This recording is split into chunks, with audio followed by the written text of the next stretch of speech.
So my name is Jacob Simonovic, and I worked on this project with Wallace Torres, and we analyzed the leader Kevin Ingham. Kevin works at the biotechnology firm Genentech Incorporated, based out of South San Francisco, and he is a senior manager of drug product manufacturing science and technology, or MSAT. The MSAT team provides frontline technical support to manufacturing operations, where whenever there is an issue or a problem or a crisis on the manufacturing line, Kevin's team comes in and has to find a solution. So it's a highly stressful and highly pressure-filled job.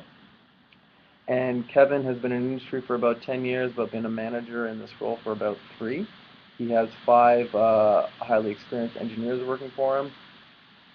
And we decided to primarily conduct the analysis by doing individual interviews with Kevin as well as everyone else on his team, and then complementing those interviews by submitting a 50-question questionnaire excuse me, to everyone on his team, as well as doing unstructured observations by sitting in on a couple of the weekly team meetings.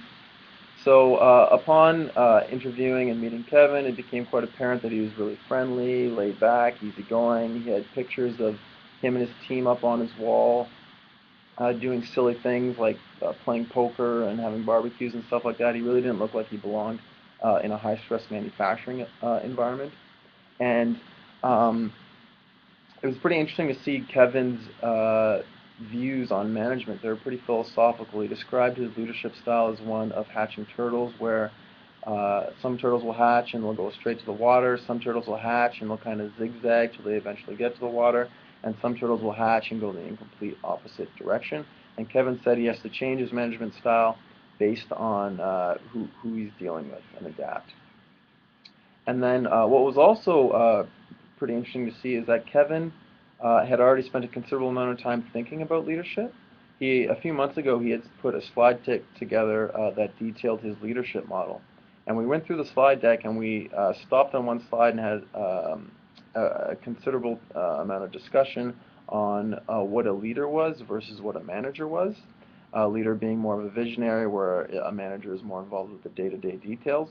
And Kevin, by his own admission, said that he was more geared towards the left end of the spectrum, in that he was more of a leader than a manager.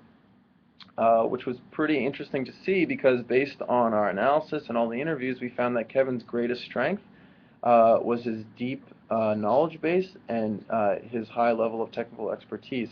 So Kevin can actually, he knows all the details of the group. In our questionnaire, everyone actually said that if they quit their job today, Kevin could come in and do it, no problem, no training.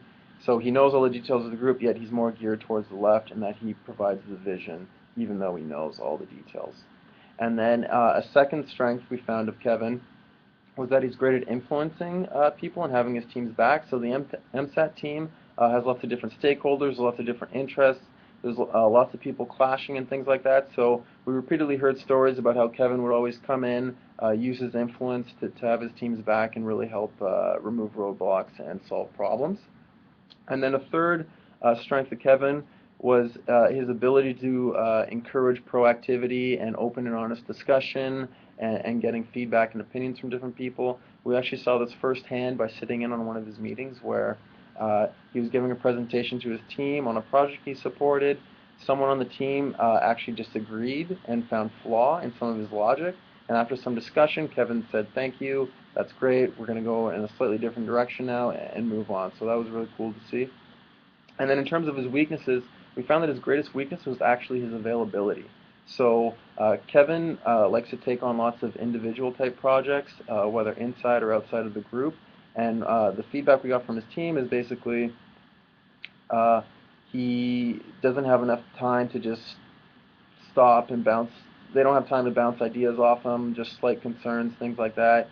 He himself said he'd like to make time where he can just come by the group every day or once a day and just get the pulse of the group, see where morale is at. So he needs to make himself more available. And then a second major weakness we found in Kevin was that he sometimes lacks structure, which kind of touches on his shift towards leadership versus a manager in his one-on-ones and team meetings and things like that.